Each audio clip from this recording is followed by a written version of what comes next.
दोस्तों नमस्कार। स्वागत है आप सभी का विजडम एजुकेशन पे। आज 21 अक्टूबर 2022 है। दैनिक जागरण के राष्ट्रीय संस्करण का कंप्लीट न्यूज़ एनालिसिस करेंगे जो यूपीएससी, स्टेट पीसीएस या किसी भी वनडे एग्ज़ाम के प्रीलिम्स, मेंस और इंटरव्यू तीनों ही पर्सपेक्टिव से इम्पॉर्टेंट होगा। आगे बढ़ने से पहले हमारे चैनल पे नए हैं तो सब्सक्राइब कर दें, अपने दोस्तों के साथ, कलीग के साथ इसे शेयर कर दें। कोई क्वेश्चन पूछना चाहते हैं, कोई सुझाव देना चाहते हैं, कमेंट सेक्शन में दे सकते हैं। वीडियो को निश्चित तौर पे लाइक कर दें। दोस्तों डेली न्यूज़ एनालिसिस का समय मुझे नहीं मिल रहा है, इसलिए डेली न्यूज़ एनालिसिस मैं नहीं कर रहा हूँ, प्रत्येक दिन इसका एनालिसिस नहीं कर पा रहा हूँ। लेकिन डेली दैनिक जागरण के राष्ट्रीय संस्करण का जो इम्पॉर्टेंट न्यूज़ होता है उसको टिक करके मैं टेलीग्राम पे प्रोवाइड करता हूँ इस तरह से, ताकि उस इम्पॉर्टेंट न्यूज़ को आप लोग पढ़ लें। जैसे आज का ये न्यूज़ इम्पॉर्टेंट है तो इसको टिक करके मैंने टेलीग्राम पे ये PDF सेंड कर दिया है। इम्पॉर्टेंट न्यूज़ जिसको मैं टिक करता हूँ, एटलीस्ट उस न्यूज़ को आप लोग ज़रूर पढ़ लें। डेली न्यूज़ एनालिसिस अगर आपको देखना है तो अमर सर का जो चैनल है युक्ति आइस के नाम से, उनको आप लोग फॉलो कर सकते हैं। प्रत्येक दिन वो दैनिक जागरण के राष्ट्रीय संस्करण का न्यूज़ एनालिसिस करते हैं, उनको आप लोग देख सकते हैं।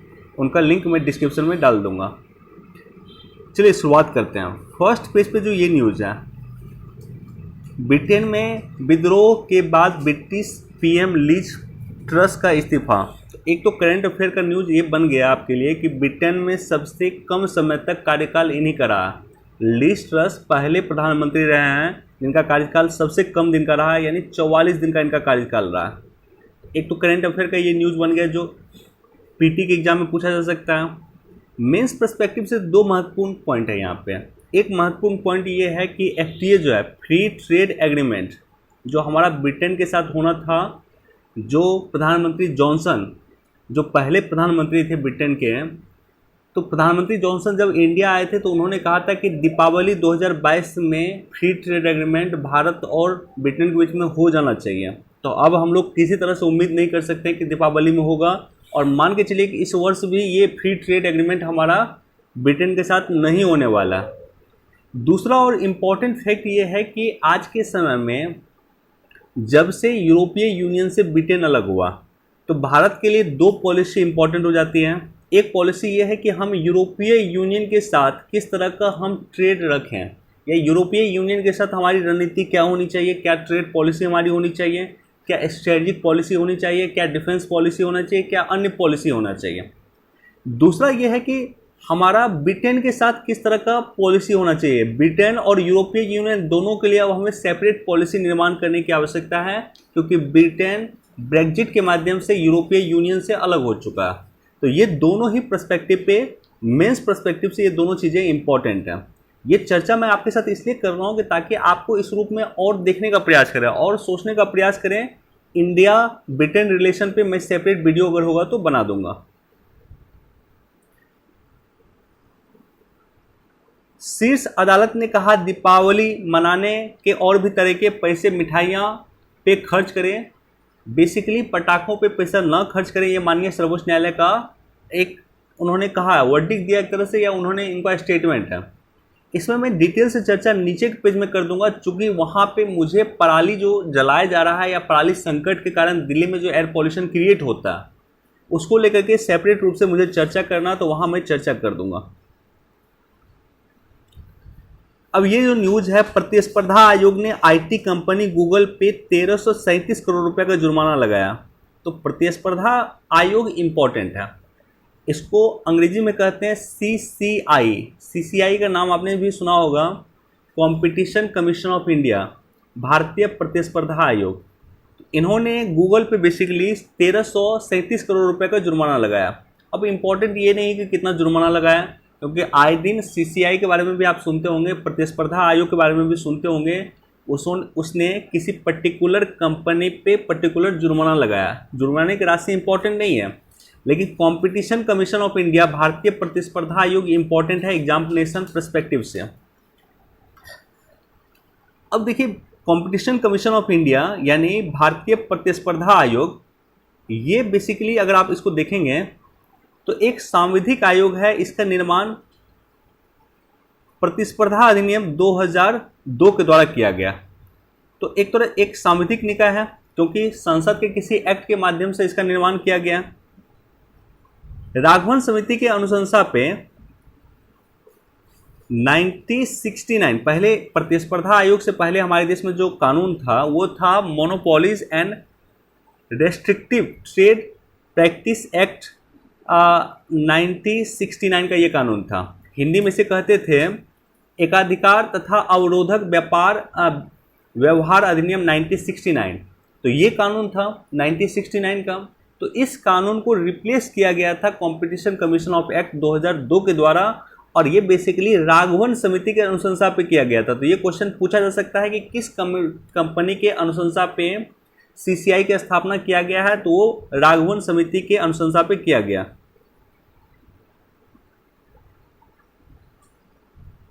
इसके अलावा कुछ और पॉइंट हैं। अब देखिए, अगर कंपटीशन कमीशन ऑफ इंडिया में कोई इशू होता है, जैसे मान लीजिए कंपटीशन कमीशन ऑफ इंडिया ने गूगल पे जुर्माना लगाया, अब गूगल को अगर इससे कोई ऐतराज़ होगा या गूगल को अगर कोई इशू होगा, तो Google basically national company law appellate tribunal जाएगी, राष्ट्रीय कंपनी कानून अपीलीय न्यायाधिकरण जाएगी, यानी सीसीआई के डिसीजन को राष्ट्रीय कानून अपीलीय न्यायाधिकरण में चुनौती दिया जा सकता है। सीसीआई की संख्या जो है, सदस्य की संख्या पहले 7 था। पहले इसकी टोटल सदस्य की संख्या 7 था, जिसमें एक अध्यक्ष होते थे और 6 सदस्य होते थे। 2018 में इसकी सदस्य की संख्या को सीमित करके अब इसकी सदस्य की संख्या कर दिया गया है 4, जिसमें एक अध्यक्ष होते हैं और 3 इसके सदस्य होते हैं। तो ये सब बेसिक इन्फॉर्मेशन है। अब जितने भी इस तरह का संगठन है, जो भी संगठन लगभग डेली में चर्चा रहता है, उस संगठन में मैं सेपरेट वीडियो बना दूंगा। आज ही मैंने एनजीटी पे, नेशनल ग्रीन ट्रिब्यूनल पे सेपरेट वीडियो बनाया है, आप लोग देख सकते हैं उसको। सुप्रीम कोर्ट के पूर्व जस्टिस के अरावली पहाड़ी क्षेत्र में बने फार्मा हाउस पे चला बुलडोजर। एक माननीय सर्वोच्च न्यायालय के पूर्व जस्टिस हैं, उन्हीं का एक फार्म हाउस बना था अरावली में। अरावली इम्पॉर्टेंट है। पिछले 2-3 वर्ष से लगातार मैं देख रहा हूँ कि अरावली किसी न किसी रूप में पेपर में चर्चा में रहता है। और आई थिंक 2019 में ऐसा हुआ था कि अरावली की लगभग 29 जो है चोटी ही गायब थी। 29 चोटी गायब थी। ये नेशनल न्यूज़ में काफ़ी चर्चा में था 2019 में। क्यों गायब थी? क्योंकि वहाँ पे उत्खनन करके, अरावली का उत्खनन करके जो है इस चोटी को बेसिकली गायब कर दिया गया, या चोटी को कह सकते हैं समाप्त कर दिया गया। अरावली इम्पोर्टेंट क्यों है? क्योंकि अरावली अगर अरावली नहीं रहेगा तो जो कई सारी चुनौतियों का सामना जो है विशेष रूप से दिल्ली के क्षेत्र में करना पड़ सकता है, और विशेष रूप से भारत के अन्य क्षेत्रों में करना पड़ सकता है। क्योंकि अगर आप भारत में ये देखेंगे, देखिए ये भारत का मैप है। मानसून हमारा केरला के आसपास से इन होता है, मानसून उसके बाद यहाँ बंगाल की खाड़ी में यहाँ पे टकरा करके फिर रिटर्न ऐसे होता है, और यहाँ पे अरावली की पहाड़ी यहाँ पे राजस्थान के पास है, राजस्थान का क्षेत्र टच होता है, और दिल्ली का क्षेत्र भी अरावली को टच करता है। तो यहाँ पे जो मानसून यहाँ से इधर रिटर्न होता है, यहाँ से टकरा करके दिल्ली के क्षेत्र के आसपास या उत्तर प्रदेश में वर्षा बेसिकली यहीं करवाता है। तो अरावली के कारण ही हमारे दिल्ली के आसपास, या कह सकते हैं पश्चिमी उत्तर प्रदेश में या पूर्वी उत्तर प्रदेश में और बिहार के क्षेत्र में ये समय वर्षा होने का एक कारण अरावली का पर्वत भी है। तो अरावली कई रूप से इम्पॉर्टेंट है, और अगर अरावली पर्वत नहीं रहेगा तो हमारे देश को काफ़ी नुकसान पहुंच सकता है। तो इसलिए देख रहे हैं हम लोग कि अरावली के क्षेत्र में जो उत्खनन हुआ है, या जो अवैध वहाँ पे फार्मा हाउस का निर्माण किया गया है, या अवैध चीज़ों का वहाँ पे निर्माण किया गया है, सरकार लगातार प्रयास कर रही है उसको किस तरह से कंट्रोल किया जा सके। गणित को छोड़ 30 मिनट से ज़्यादा की नहीं होगी पढ़ाई। अब देखिए, नेशनल एजुकेशन पॉलिसी 2020 इंपॉर्टेंट है एग्जामिनेशन पर्सपेक्टिव से। मैं उम्मीद करता हूं कि आपको नेशनल एजुकेशन पॉलिसी 2020 आता होगा या आपने पढ़ा होगा। उसी का ये सब पार्ट है। नेशनल एजुकेशन पॉलिसी 2020 में कई सारे एक्सपेरिमेंट करने का प्रयास किए हैं, उसी एक्सपेरिमेंट का ये पार्ट भी है। तो इसको इस रूप में आप लोग पढ़ सकते हैं। अगेन, आज का न्यूज ऑफ द डे, ये दोनों शानदार न्यूज है, इसको आप लोग पढ़िएगा। मैं डिटेल से एनालिसिस इसको यहाँ पे अभी नहीं करूँगा, क्योंकि मैं सोच रहा हूँ इस पर सेपरेट वीडियो बनाऊँ। जलवायु परिवर्तन एग्जामिनेशन पर्सपेक्टिव से काफ़ी इंपॉर्टेंट होता है, और इसी दोनों कोटेशन को लेकर के मैं एक सेपरेट वीडियो बना दूंगा जहाँ मैं विभिन्न चीज़ों की चर्चा कर दूंगा। लेकिन एक लाइफ योजना है, लाइफ अभियान है। लाइफ अभियान की शुरुआत पीएम मोदी के द्वारा यहाँ पे किया गया है। ये अपने आप में एक इम्पॉर्टेंट पर्सपेक्टिव है, इम्पॉर्टेंट इनिशिएटिव है। विशेष रूप से इस लाइफ अभियान का समर्थन जो है यूनाइटेड नेशन के द्वारा भी किया जा रहा है, क्योंकि यूनाइटेड नेशन के जो महासचिव हैं वो भी भारत में आए हुए हैं और दोनों ने मिल करके, पीएम मोदी ने और यूनाइटेड नेशन के महासचिव ने मिल करके लाइफ अभियान या लाइफ मिशन की शुरुआत किया। तो इसको आप लोग पढ़िएगा, इस दोनों को आप लोग पढ़ लीजिएगा। मैं टेलीग्राम पे इसको कटिंग करके इसका नोट्स भी डाल दूंगा या कटिंग करके इसका जो स्क्रीनशॉट है वो भी प्रोवाइड कर दूंगा, लेकिन इसको आप लोग पढ़िएगा जरूर। भगोड़ों का पता लगाने के लिए देश ने सीबीआई से कई देश से सीबीआई बातचीत कर रही है। अब देखिए, सीबीआई कई देश से बातचीत कर रही है, उसको दूसरे पर्सपेक्टिव में देखिए। सीबीआई पे मैंने सेपरेट वीडियो बनाया था, आप लोग नहीं देखा है तो देखिएगा जरूर। वहाँ पे मैंने एक इम्पॉर्टेंट पॉइंट की चर्चा किया था कि सीबीआई जो है इंटरपोल के सहयोगी संगठन के रूप में काम करती है। भारत में अगर इंटरपोल को कोई काम होगा भारत से, तो वो सीबीआई को कांटेक्ट करेगी और सीबीआई इंटरपोल का भारत में काम करेगी। विश्व के किसी देशों में अगर सीबीआई को कोई दिक्कत होगा तो सीबीआई इंटरपोल को कनेक्ट करेगी और इंटरपोल के माध्यम से विश्व के अन्य देशों में वो अपना काम करेगी। या किसी व्यक्ति को पकड़ना, मान लीजिए कोई भगोड़ा को पकड़ना है इंटरपोल के द्वारा, तो इंटरपोल सीबीआई इंटरपोल के द्वारा या इंटरपोल की मदद से उस व्यक्ति को पकड़ सकता है, राइट। सीबीआई जो है इंटरपोल के एक सहयोगी संगठन के रूप में काम करती है भारत में, और अन्य देशों में सीबीआई की मदद इंटरपोल उसी रूप में करता है। तो ये भी एग्जामिनेशन पर्सपेक्टिव से इंपॉर्टेंट था, मैंने चर्चा किया था। दोस्तों, दो इंपॉर्टेंट न्यूज है, ये बहुत इंपॉर्टेंट न्यूज है। मेंस में आपको यही न्यूज आपको मार्क्स बढ़ा देगा, काफी मार्क्स बढ़ा देगा। क्या है न्यूज?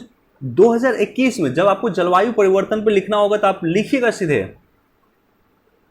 कि क्लाइमेट ट्रांसपेरेंसी रिपोर्ट 2022 के अनुसार 2021 में भारत को 159 अरब डॉलर का नुकसान हुआ है, जो अपनी जीडीपी का 5.4% है। काफी इंपॉर्टेंट फैक्टर है ये। तो मैं अभी डिटेल से डिस्कस नहीं कर रहा हूं, चूंकि मैं सेपरेट वीडियो बनाऊंगा, वहां पे मैं डिटेल से चर्चा कर दूंगा। भारत और अमेरिकी सेनाओं ने टाइगर ट्रंप अभ्यास जो है ये किया है, एक बार देख लीजिएगा। इंडिया और यूएसए के बीच में कई सारा एक्सरसाइज चलता है, एक ये भी एक्सरसाइज है टाइगर ट्रायम्फ।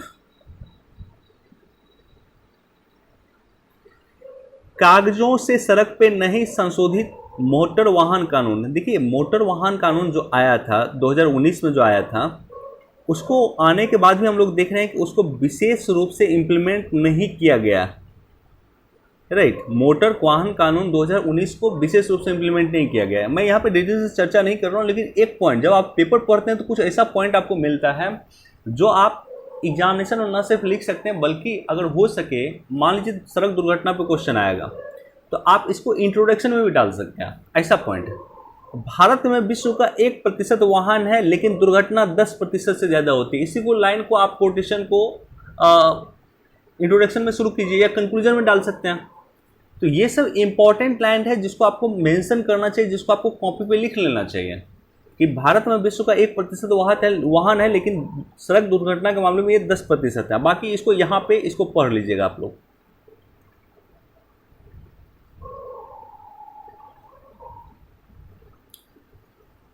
पंजाब और हरियाणा में सबसे ज्यादा जलाई जा रही है पराली, फिर गैस का चेंबर बनेगा एनसीआर। काफी इंपॉर्टेंट है, और विशेष रूप से अक्टूबर के बाद से लेकर के फरवरी तक दिल्ली गैस चैम्बर के रूप में तब्दील हो जाता है। दिल्ली में आपको दिखाई नहीं देगा 1 किलोमीटर का चीज़ जो है, आप रोड पे नहीं कहूँगा, लेकिन अपने छत पे जाइएगा और छत पे जाने के बाद 1 किलोमीटर क्या आधा किलोमीटर का चीज़ आपको नहीं दिखाई देगा।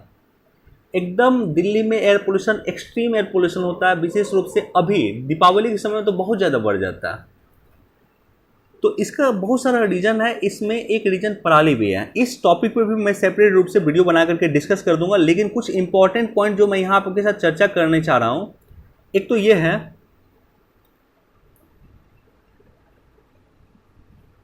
एयर क्वालिटी इंडेक्स जो है, बेसिकली एयर क्वालिटी इंडेक्स, ये कुछ मेजर उसका कंपोनेंट है। कुछ कंपोनेंट के आधार पे एयर क्वालिटी इंडेक्स को मेजर किया जाता है।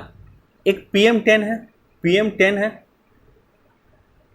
पार्टिकुलेट मैटर 10, एक PM2.5 है, एक नाइट्रस ऑक्साइड है, कार्बन मोनोऑक्साइड है, सल्फर डाइऑक्साइड है, उसके बाद O3 है यानी ओजोन है, अमोनिया है और लेड है।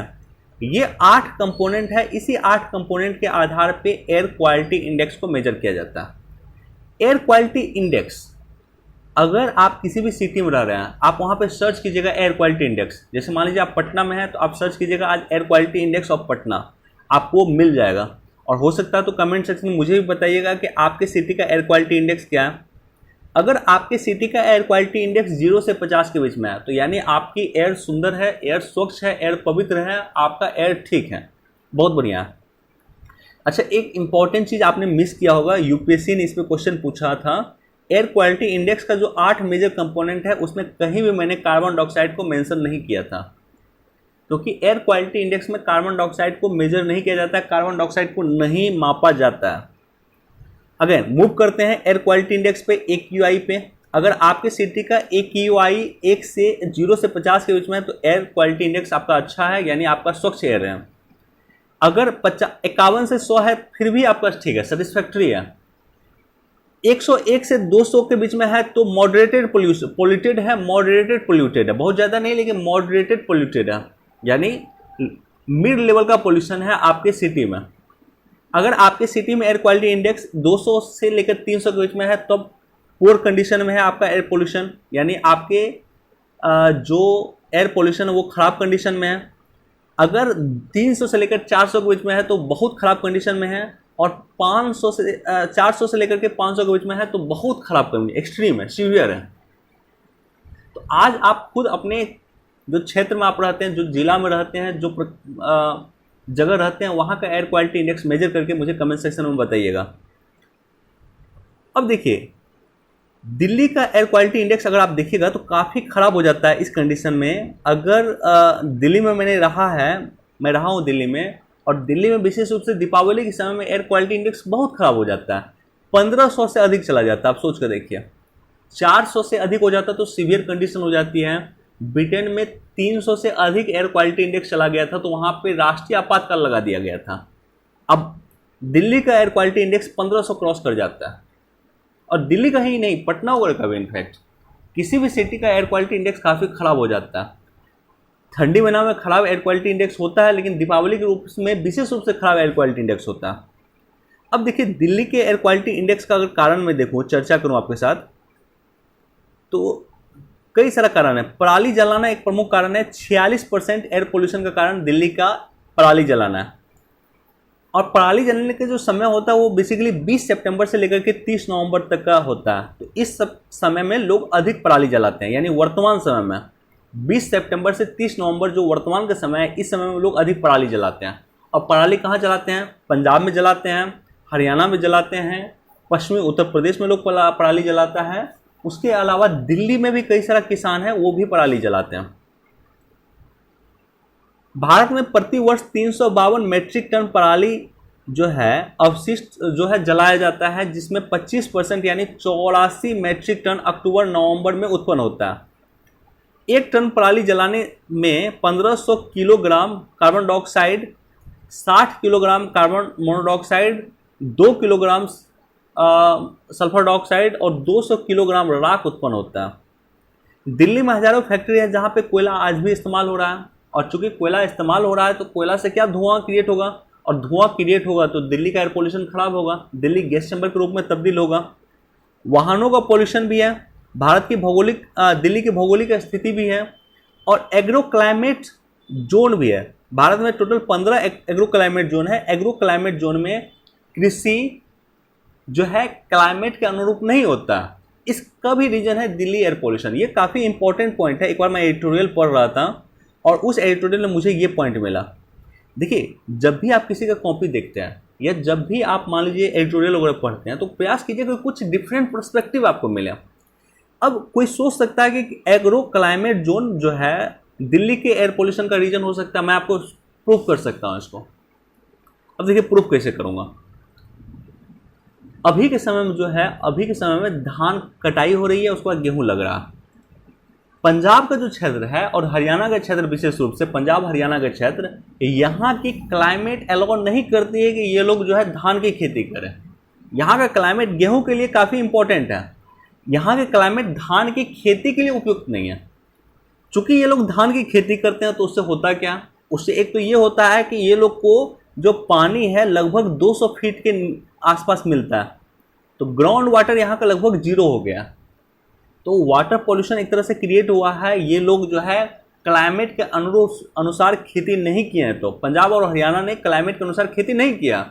दूसरे शब्दों में आप ये कह सकते हैं कि पंजाब और हरियाणा में धान नहीं उपजना चाहिए, क्लाइमेट यहाँ का अलाउ नहीं करता। हाँ, धान कहाँ उपजना चाहिए? उड़ीसा में आप उपजाइए, बिहार में आप धान उपजा सकते हैं, पश्चिम बंगाल में आप उपजा सकते हैं, लेकिन यहाँ का क्लाइमेट अलाउ नहीं करता है कि ये लोग धान उपजाए। तो अगर धान उपजाने से हो क्या रहा है कि ग्राउंड, धान को अधिक पानी की आवश्यकता होती है, गेहूं को कंपेयर कम पानी की आवश्यकता होती है। तो धान को जो अधिक पानी की आवश्यकता होती है तो ये लोग पंपिंग सेट लगा करके ग्राउंड वाटर को समाप्त कर रहा है। दूसरा रीजन यह है कि अभी के समय में जो पराली है बेसिकली वो धान का ही पराली है, बिहार में उसको पुआर कहते हैं। तो धान का ही पुआर है या पराली कही है, इसको जला देता है ताकि गेहूं रोप सकें। तो इससे भी दिल्ली का एयर पोल्यूशन बढ़ता है, राइट।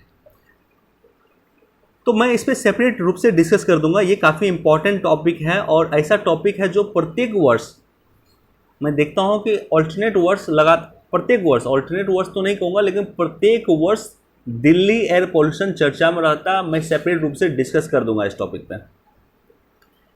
बद्रीनाथ और केदारनाथ को प्रधानमंत्री आज देंगे 3400 करोड़ रुपया।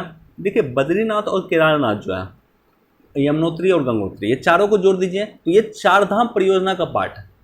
और ये चार धाम परियोजना को डेवलप सरकार क्यों कर रही है, उसका एक सांस्कृतिक धार्मिक कारण हो सकता है, लेकिन सबसे इंपॉर्टेंट कारण हमारा स्ट्रेटेजिक कारण है, हमारा रणनीतिक कारण है। और रणनीतिक कारण ये है कि चीन जो है उत्तराखंड में ये जो यमुनोत्री गंगोत्री है या बद्रीनाथ केदारनाथ है, ये चीन के सीमा के आसपास है। अब चीन ने अपनी साइड में लगभग इंफ्रास्ट्रक्चर का निर्माण कर लिया। आवश्यकता इस बात की थी कि हम भी जो उत्तराखंड की सीमा है हमारा, जो चीन के साथ लगता है, वहां पे इंफ्रास्ट्रक्चर का निर्माण करें। आवश्यकता हो तो हमारे सैनिक कभी भी चीन की सीमा तक जा सके, इस बात की आवश्यकता हमें महसूस हो रही थी। और इसीलिए चारधाम परियोजना की शुरुआत किया गया है। और चारधाम परियोजना के माध्यम से अब हमारा इंफ्रास्ट्रक्चर इतना बन चुका है कि हमारे सैनिक जब चाहे चीन तक पहुंच सकते हैं।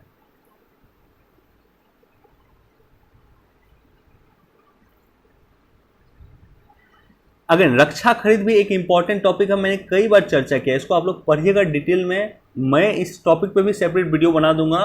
धीरे धीरे जो इंपॉर्टेंट टॉपिक मुझे लग रहा है, जो लगातार पेपर में रिपीट करता है, तो उस पर मैं सेपरेट वीडियो बनाते जाऊंगा।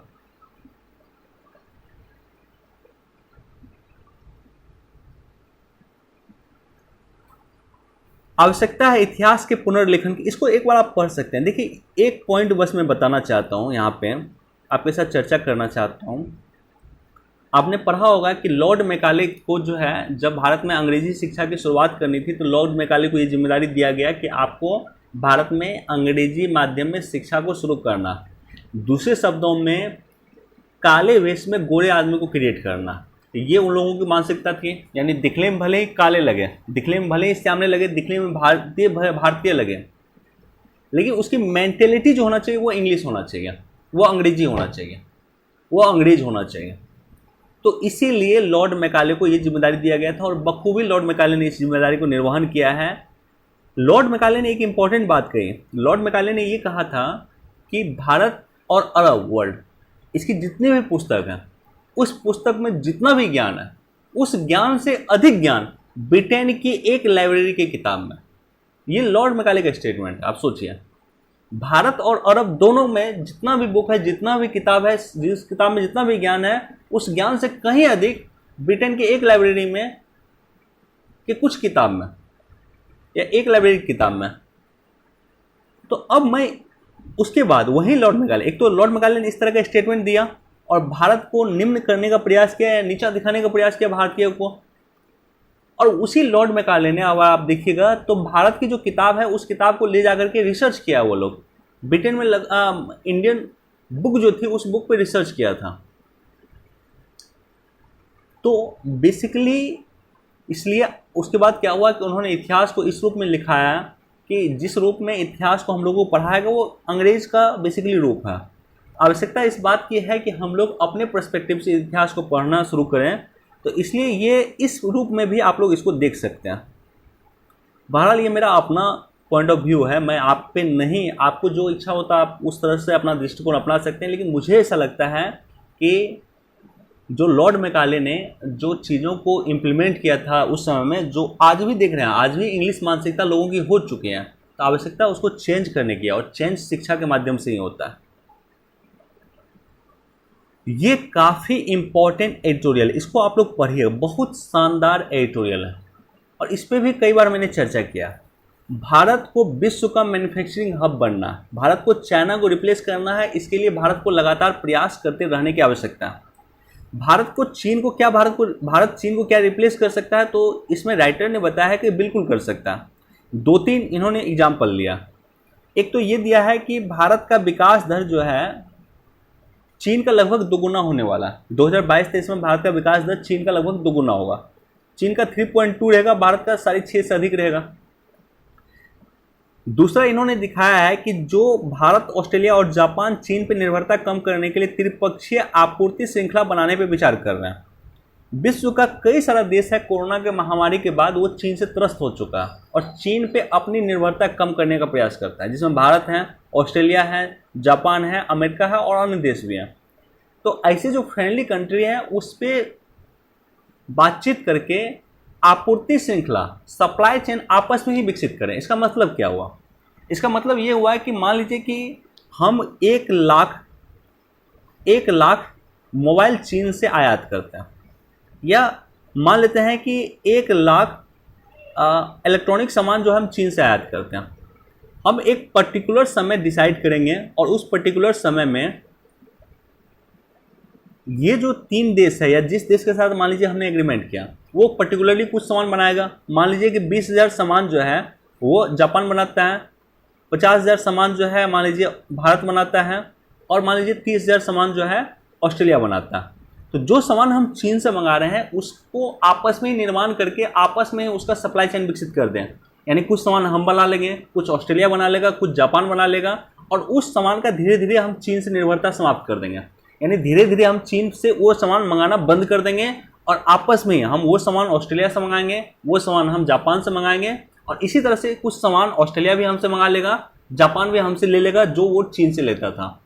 तो चीन पे निर्भरता कम करने के लिए भारत, ऑस्ट्रेलिया और जापान एक त्रिपक्षीय सप्लाई चेन डेवलप करने का प्रयास कर रहा है। और इसी तरह का प्रयास आपने देखा होगा कि क्वाड का जो समिट हुआ था 2022 में जापान में, उसी समिट के दौरान Indo Pacific economic framework IPEK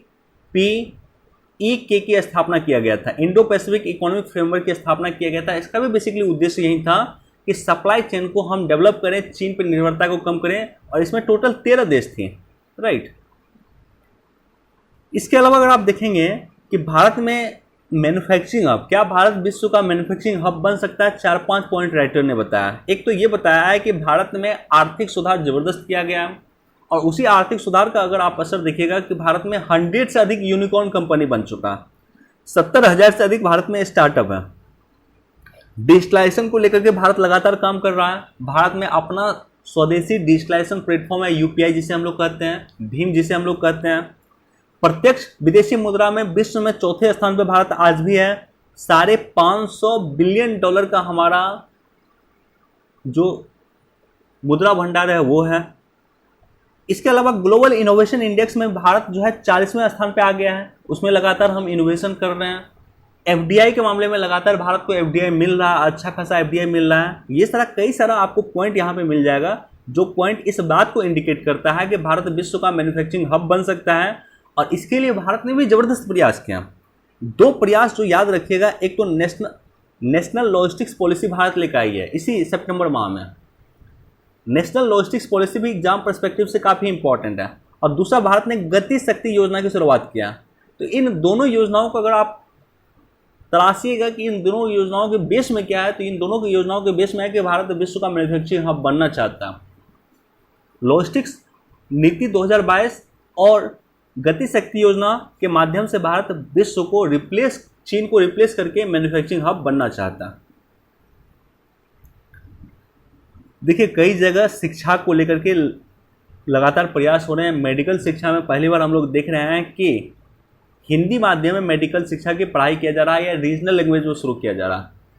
तो निश्चित तौर पे एक सकारात्मक कदम है। इसका रिजल्ट हम लोग देखेंगे कि किस तरह से मिलेगा, लेकिन निश्चित तौर पे एक सकारात्मक कदम है यह।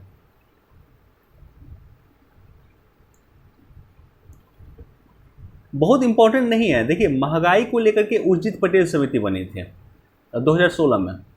उर्जित पटेल समिति जो महंगाई को लेकर के रिकमेंडेशन दिया था, आज भी लगभग उसी चीज़ को भारत में इम्प्लीमेंट किया जाता है। महंगाई को सीपीआई में नापा जाता है। सीपीआई मतलब होता है कंज्यूमर प्राइस इंडेक्स, उपभोक्ता मूल्य सूचकांक। महंगाई बेसिकली 4% आइडल कंडीशन होना चाहिए और ±2% हो सकता है। यानी महंगाई मैक्सिमम 6% हो सकता है, मिनिमम 2% हो सकता है। 2 से 6% के बीच में महंगाई अच्छी महंगाई है, मतलब इतना होना चाहिए। इन्फ्लेशन 2% से 6% तक होना चाहिए जो आइडल कंडीशन है। 2% से कम भी इन्फ्लेशन सही नहीं है इकोनॉमी के लिए, और 6% से अधिक इन्फ्लेशन भी सही नहीं है इकोनॉमी के लिए। तो इन्फ्लेशन अभी 6% से कहीं अधिक है, यानी 7% या 8% के आसपास इन्फ्लेशन अभी है। लगातार आरबीआई कोशिश कर रही है कि भारत में इन्फ्लेशन कंट्रोल हो, महंगाई कंट्रोल हो। अगेन, रूस यूक्रेन युद्ध तो काफ़ी इंपॉर्टेंट है, और यूक्रेन किस तरह से दिलेरी के साथ रूस का सामना कर रहा है वो लगातार हम लोग देख रहे हैं। बिजली नहीं है, पानी नहीं है, फिर भी इस तरह से देख रहे हैं। अंधेरे में अंधेरे में लाइट जला करके या मोमबत्ती जला करके वो लोग युद्ध कर रहा है। सत्य नडेला को अमेरिका में पद्म भूषण सम्मान जाकर के दिया गया है। वाणिज्य दूत हमारे यहाँ अमेरिका में, उन्होंने इन्हें पद्म भूषण सम्मान दिया है। अब देखिए, ये जो पेज है, ये पेज पे नॉर्मली जो अंतर्राष्ट्रीय न्यूज़ होता है, इंटरनेशनल रिलेशन के जो न्यूज़ होता है वो होता है, लेकिन बहुत इंपॉर्टेंट आज का न्यूज़ हमारा इस पर नहीं दिया गया। चलिए दोस्तों, इतना ही इंपॉर्टेंट न्यूज़ था। वीडियो देखने के लिए आप सभी का धन्यवाद। Thank you so much. Please do like, share and subscribe. Thank you.